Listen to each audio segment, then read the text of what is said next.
Speed is of vital importance. And when one is in a hurry, it is sometimes necessary to take a shortcut, which was the case this particular evening. There are men in London who, out of shyness or sourness, have no wish for the company of others. Yet they are not averse to comfortable chairs and the latest reading material. For their convenience, a club was started which forbade its members from taking any notice of each other. If a member talked, it was a black mark against him, and 3 such marks rendered him liable to expulsion. Sherlock Holmes was neither shy nor sour, but he joined the St. Denis Club because he found the atmosphere soothing. True, I'd always been diligent about not disturbing him here, but tonight I had come on a matter of the greatest urgency.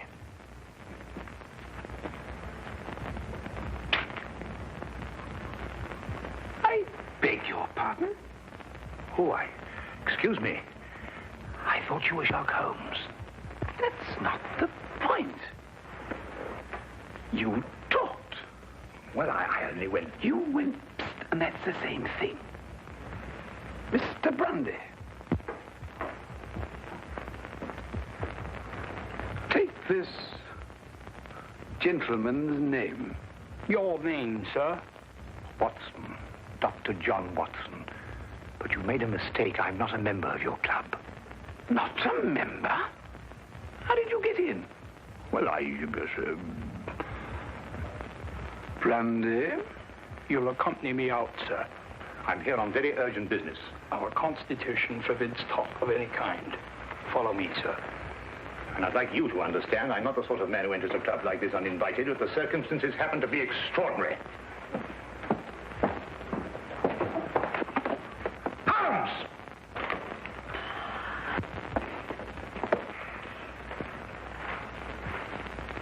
I must ask you, sir, not to attempt to... I don't believe such an incident has ever occurred before. Well, really? Holmes! I've never been so humiliated in my life. Why didn't you speak up in there? Because it's against the rules of the club, old chap. Oh, hang the club! This desire for privacy can go too far. What if an emergency arose? Yes, and perhaps to prevent that happening again, we'd better move down the hall a bit. Now, you were saying... What if an emergency arose? You can speak up now, Watson. What I'm trying to say is, what if an emergency arose and your presence is urgently requested? Nobody can put a hand on you. And I'm here, my dear chap. You've just disproved that. Oh, really? I'm only isolated here from triviality. Well, there's nothing trivial about this. There's a man waiting for you back at the flat, a man by the name of Dubec, Claude Dubec. He's had an experience that make your blood run cold. What sort of an experience, Watson? He watched a man being tortured. Tortured? We'll find a cab outside. Yes. Come along, then.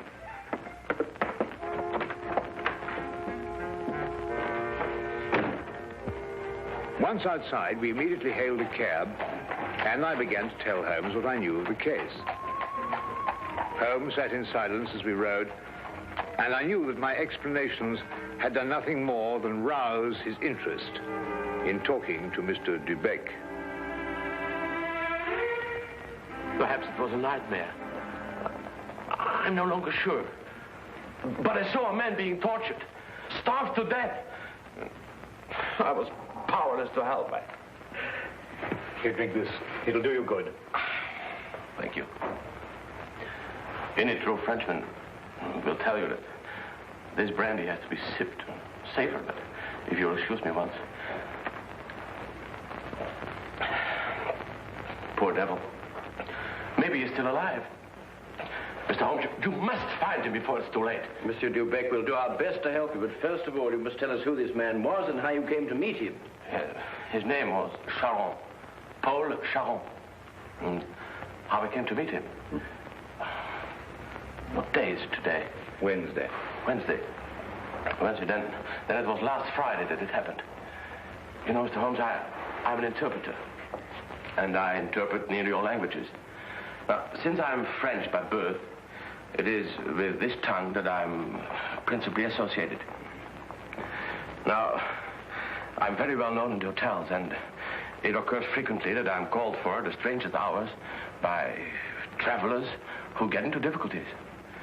Now, I was not surprised, therefore, when I heard shortly before 11 o'clock at night someone knock at my door.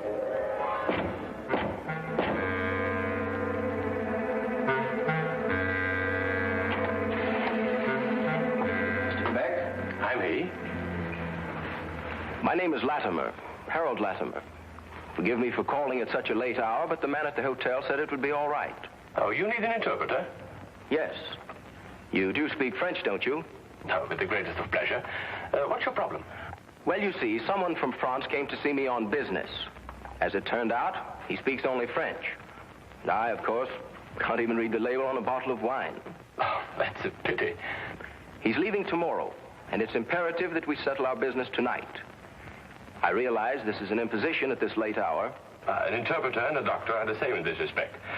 His hours are whenever he is required. Now, just a moment, I'll get my hat going.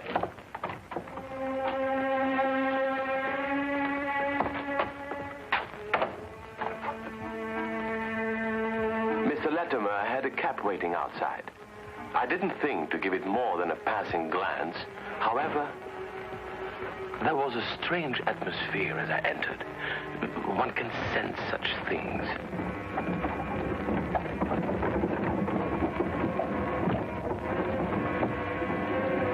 I must ask you not to. I beg your pardon? I prefer the shades drawn, Mr. Dubec. But they cut out the view. That's exactly their purpose. You'll forgive me, but I have no intention of permitting you to see the place to which we are being driven. What's the meaning of this? You shall find out. Soon.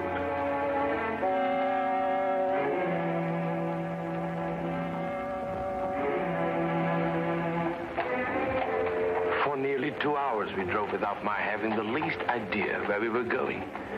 All the time I sat in silence, wondering what on earth could be this man's reason for kidnapping me. Whatever it might be, there was no possible use in my resisting.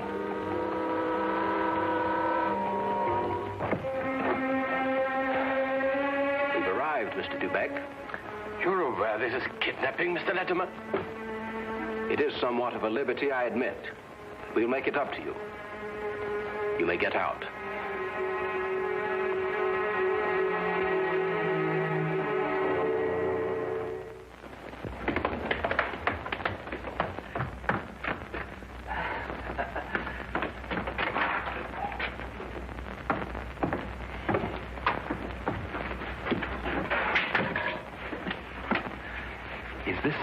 Mr. Dubec, Harold? Yes. Well done, well done. No ill feelings, Mr. Dubec, I hope, but we couldn't get on without you. What do you want of me? Only to ask a few questions of a French gentleman, and let us have the answers. If you deal fair with us, you'll not regret it.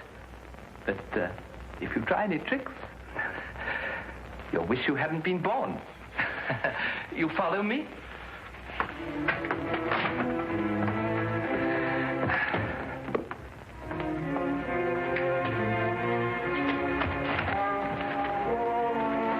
We put him in one of these so as to move him more easily. What have you been doing to this poor man? That is no concern of yours.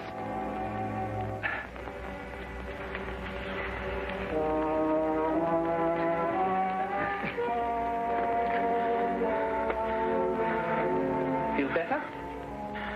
Cochon. Salaud bandit. You don't have to understand French to know that is not a compliment. But no matter. Ask him if he's prepared to sign the papers. For your own good, be quick about it. Acceptez-vous de signer les papiers? Jamais. Never. Tell him he is doing her no service. Vous ne lui êtes d'aucune aide. Laissez-moi lui entendre dire. He says, let me hear her say so. Tell him he'll go free if he signs. Signez et vous serez libéré. C'est alors que je ne serai plus jamais libre. He says, then he will never go free. Then he knows what awaits him. Translate that. Vous savez à quelles conséquences vous vous exposez? Peu m'importe. He says he doesn't care. Stop that! It is only the beginning if he persists in being stubborn. Now let us try again and see if we can get better results. I was horrified at having to be a part of an affair like this, and even though I was only the interpreter, I felt guilty at not being able to give him any help. What could I do with Lattimer on one side and Judd on the other, giggling with each question? Again and again, I asked him in different ways whether he would give in and sign the document. Again and again, I got the same reply. But soon, a thought came to me. I took to adding little sentences of my own to each question. Innocent ones at first, to see if I could get away with it. When our companion showed no sign of catching on, I played a more dangerous game. I asked him all about himself and learned that his name was Paul Charron. He was a stranger in London, that he didn't know what house we were in, that he was being starved to death. In another minute, I might have wormed the whole story out from under their noses, but for the interruption. Who is it? Oh, it's Nickling. The door is locked. Get rid of her. Give me the gun.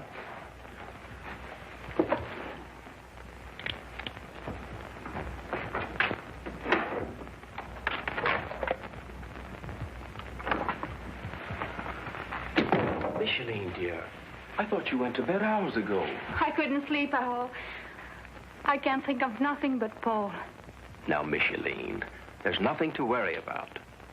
But he should have been here 2 days ago. It isn't like Paul to do something like that.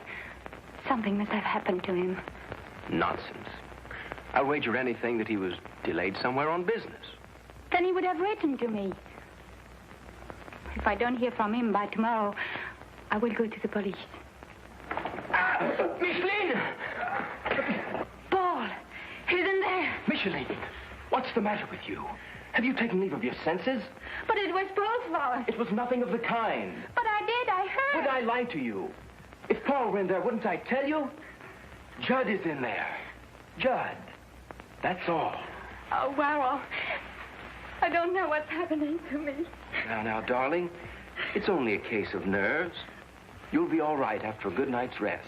But it never happened like that before. You've probably never been under such a stress. But it's foolish. If something happened to Paul, you would have heard about it by now. The fact that you haven't is proof enough that all is well. You're probably right. Of course I am. I'll take you back upstairs.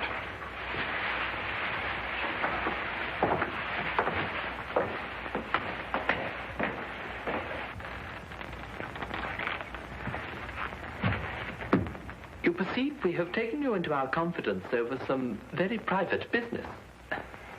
Shameful business.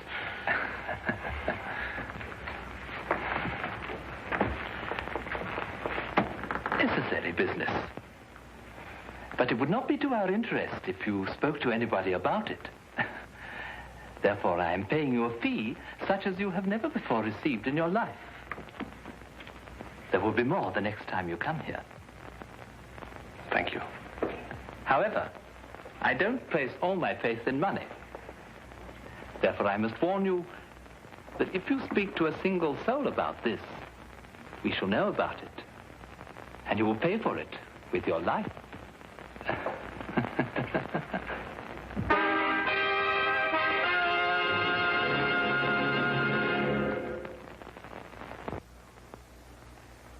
And now we return to the case of the French interpreter. This man, this evil man, escorted me back to the carriage and took his place opposite me. We drove for about half an hour, and the shades were drawn as before. Then we came to a stop, and he ordered me out. I walked for a mile or so, and then I found myself at Wadsworth Common, and there took a train to Victoria Station. I see. And there, I presume, your adventure ended. Yes. Now, I should have gone to the police right away, but I feared for the man's life. Now, Mr. Holmes, someone told me that you worked with a complete discretion. Oh, you can be assured of that.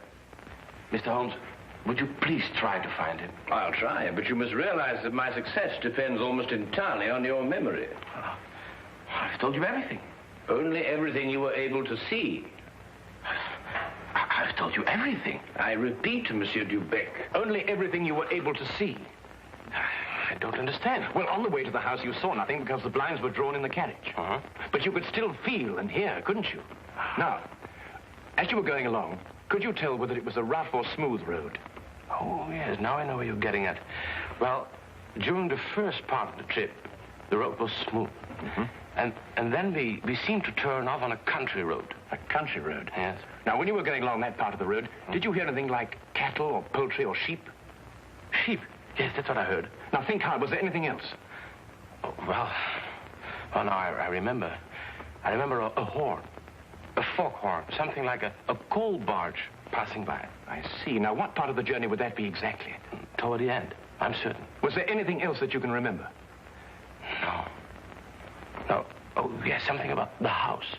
Yes, we left the house, and then we seemed to pass through a huge storage room. Yeah. And under the floor, I heard something like rushing water. Water? Yes, a stream. It couldn't be, but that's what it seemed like. Thank you, Monsieur Dubec. I think I have all the information I require for the present. Have you already found out where he is? No, but I have all the facts at my disposal. It's now only a question of time. Please, Mr. Holmes, you don't give my name, because if they ever found out that I've been here... You can depend upon my keeping your confidence, Monsieur Dubec. However, I would urge you still to be on guard. I'll be careful, Mr. Holmes. Good. Thank you. Good night, Mr. Watson. Good night.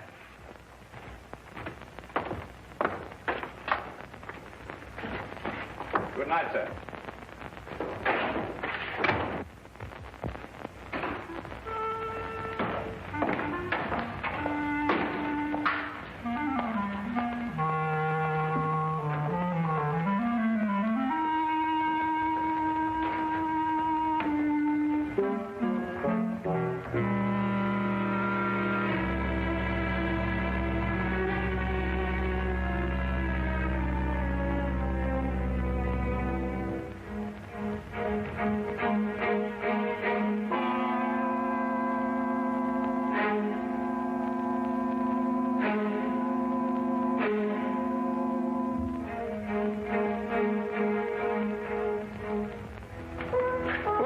You were listening to what Dubec had to say. Have you any theories?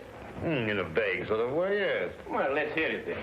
Well, it seemed to me that this young French girl had been carried off by this English chap, Lattimer. Oh, but carried off from where? Or from Paris, I suppose. Well, the young girl could speak English fairly well, but the young man couldn't speak a word of French. Inference, the young girl had been in England some time, but the young man hadn't been in France. Well, then we can presume she came over on a visit to England, and this man, Harold, persuaded her to run away with him. More than likely, Watson. Then this Charon, the prisoner, brother or guardian, decides to come over on a visit from France.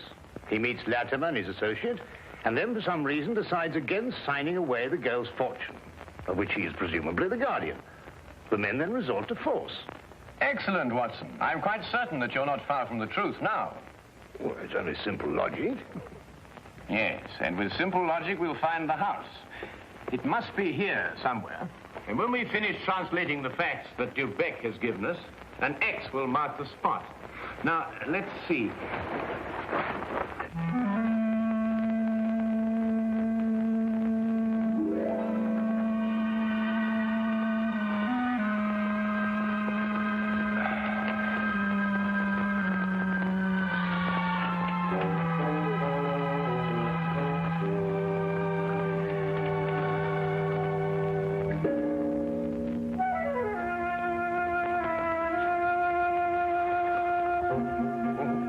Doctor, I'm sorry to disturb you, Doctor. Would you mind getting your coat?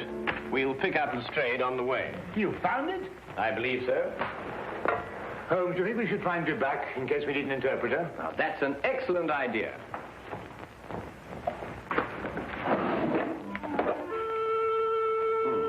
And from what I've heard, I believe these may come in handy.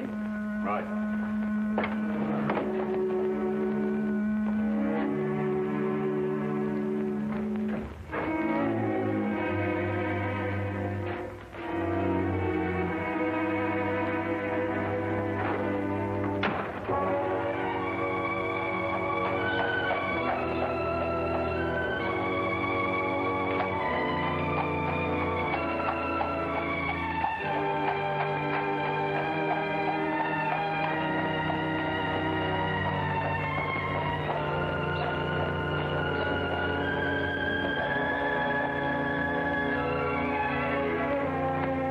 Dubec had his lodgings just across the river, and we decided to walk there.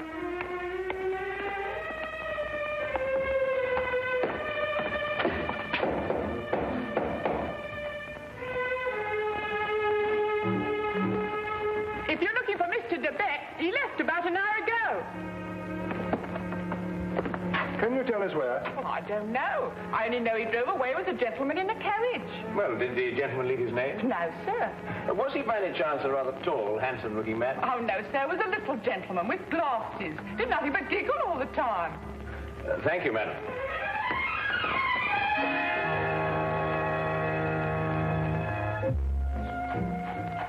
Even the weather seemed to be against us, and as we found our cab and started on our way, it began to rain. According to Holmes's calculations, we had a considerable way to go, and we had to go fast if we were to be in time. London streets in the rain are a handicap to any carriage, so there's nothing for us to do but hope and wait. À manger. Comme de la manger. Does he still say no? He asked for food. Have mercy on that poor man. He will be fed the moment he signed the papers. Tell him that. Signez, mon vieux, et un repas vous sera servi. Je n'en peux plus. Je signerai tout ce qu'on voudra. Qu'on me donne à manger. He'll sign. At last.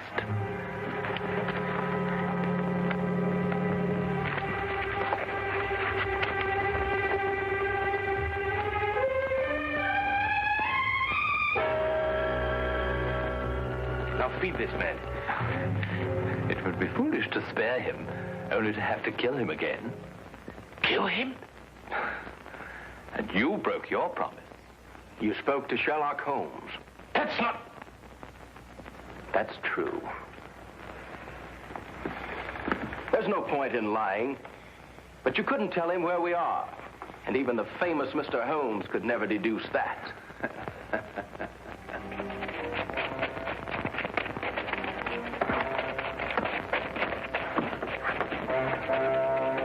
There's some men coming. Quick, open the trap.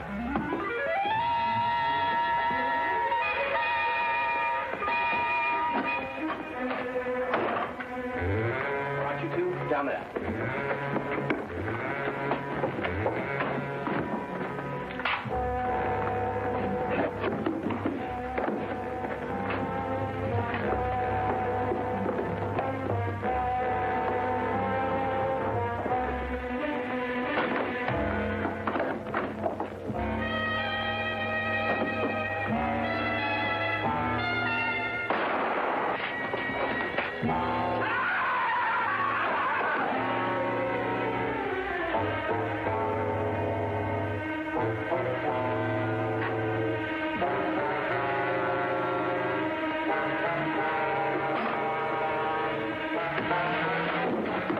Who are you? What do you want? Does that answer your question? The property was rightfully mine. I'm her husband. It belonged to me. But he controlled it and wouldn't sign it over to me. He found out you were a thief. You can't take me to jail. I only tried to get what was coming to me. I'll see that you do.